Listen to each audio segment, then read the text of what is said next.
Good morning students. आज की class में हम चैप्टर 20 जिसका नेम है हमसे सयाने बालक क्या है हमसे सयाने बालक की कहानी पढ़ेंगे और जानेंगे कि इस कहानी में क्या है। तो देखिए, बच्चे मन के सच्चे होते हैं। वे किसी के साथ भी बहुत देर तक बिना बोले नहीं रह पाते हैं। ये तो हम सभी जानते हैं कि जो बच्चे होते हैं उनका जो मन होता है वो बहुत कोमल होता है। वो किसी भी बात का बुरा नहीं मानते हैं। और फिर किसी से अगर किसी बच्चे के साथ झगड़ा हो जाता है तो वो कुछ समय के लिए उससे रूठ जाते हैं, लेकिन कुछ समय बाद उसके साथ ही खेलने लगते हैं। तो वो एक तरीके से उससे बहुत देर तक बिना बोले नहीं रह पाते हैं।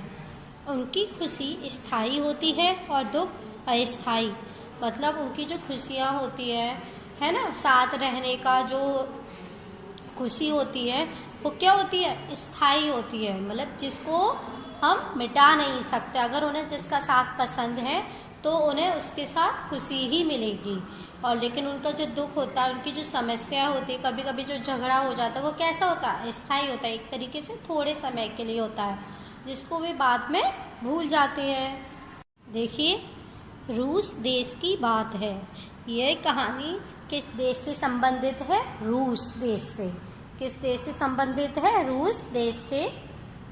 ईस्टर के शुरू के दिन थे।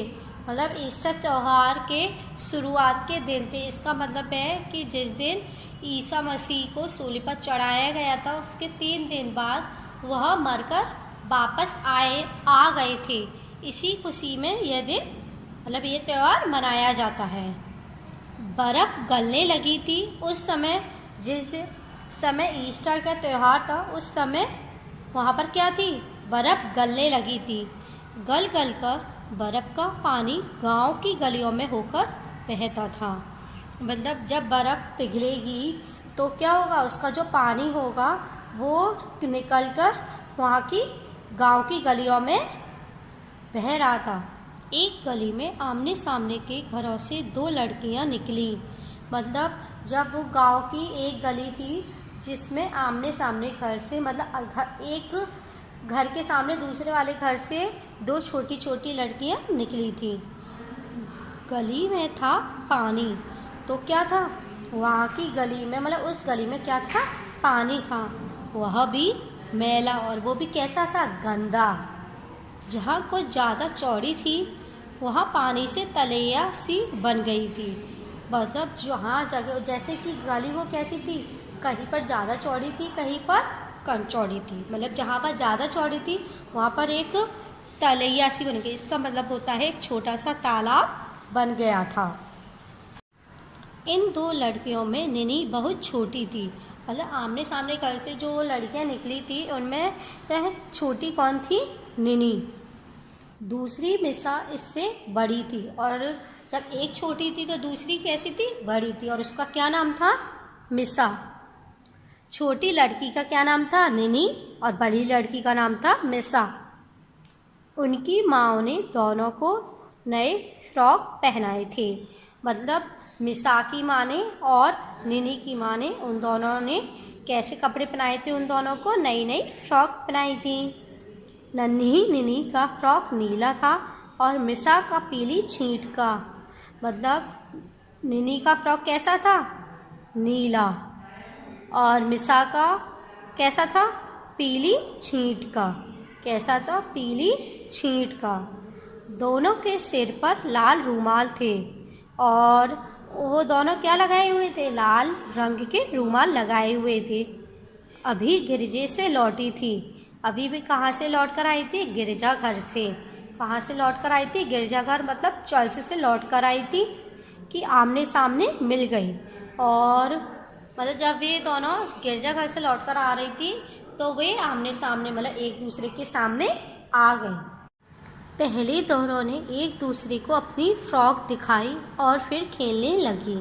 मतलब जब वे दोनों एक आमने सामने आई थी तो उन्होंने एक दूसरे को क्या दिखाया, अपनी नई नई फ्रॉक दिखाई थी और फिर खेलने लगी थी। जल्दी ही उनका मन हो उठा कि चलकर पानी में उछाले मारें। और खेलते खेलते उनको एक नया विचार आया, मतलब एक नया आइडिया आया कि क्यों ना हम पानी में जाकर उछाल मारें, मतलब कूदें। नन्ही निनी जूतों और फ्रॉक समेत पानी में भर जाना चाहती थी, और लेकिन नन्ही जो मिनी थी, जो छोटी लड़की जिसका नाम निनी था, उसका मन था कि वो पानी में और आगे जाए। मिसा ने उसे रोककर समझाया और मिसा ने उसे तुरंत रोका। ऐसे मत जाओ निनी, तुम्हारी माँ नाराज होंगी।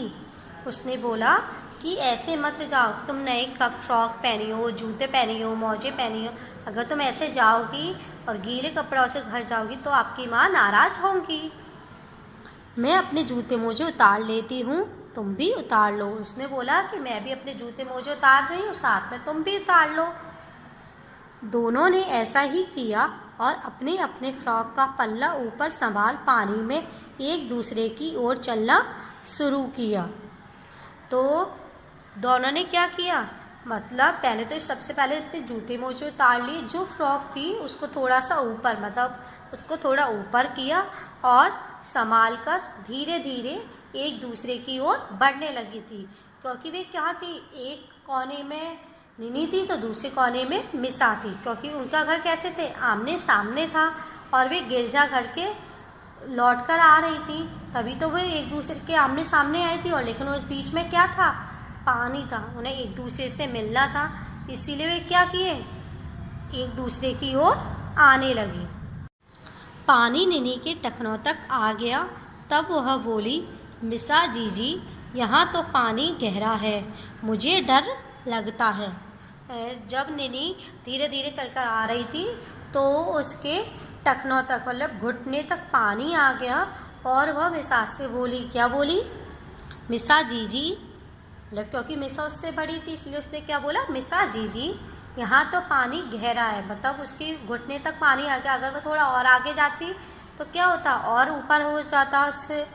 तो उसने बोला यहाँ तो पानी गहरा है और इस पानी से मुझे अभी डर लग रहा है। मिसा बोली, चली आओ, डरो मत, इससे और ज़्यादा गहरा नहीं होगा। मिसा ने उससे बोला कि तुम डरो मत, धीरे धीरे चल कर आओ, इससे ज़्यादा गहरा पानी नहीं होगा। जब दोनों पास पास आ गई तो मिसा बोली, खबरदार निनी, पानी ना उछालो, जरा देख कर चलो। जब वे दोनों आपस में पास पास आ गई तो मिसा उससे बोली, क्योंकि निनी क्या कर रही थी, पानी को उछाल रही थी, उन्होंने उसको समझाया कि खबरदार निनी, पानी को उछालना नहीं है और धीरे धीरे संभल कर मेरे साथ चलो। वह कह ही पाई होगी कि निनी का पाँव एक गड्ढे में जाकर पड़ा और पानी उछलकर मिसा की फ्रॉक पर आया। मतलब वो सिर्फ उससे इतना ही कह पाई थी कि धीरे धीरे संभल कर चलो, कि अचानक से निनी का पैर एक गड्ढे में पड़ गया। कहाँ पर पड़ गया था, गड्ढे में पड़ गया, और इससे उसका क्या हो गया, बैलेंस बिगड़ गया, मतलब वो थोड़ा हिल डुल गई, और इसी में पानी उछलकर कहाँ पर गिर गया था, मिसा की फ्रॉक पर गिर गया था। फ्रॉक पर छींटे छींटे हो गए और ऐसे ही छींटे उसकी आँखों और नाक पर भी हो गए थे।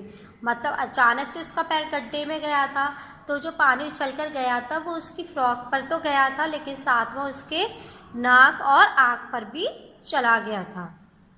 मिसा ने अपनी फ्रॉक के धब्बे जो देखे, मतलब मिसा ने अपनी नई फ्रॉक पर जब धब्बे, मतलब गंदे दाग देखे तो वह नाराज हो उठी, तो उसे गुस्सा आ गया और निनी को मारने दौड़ी, और वे निनी की ओर मारने के लिए भागी।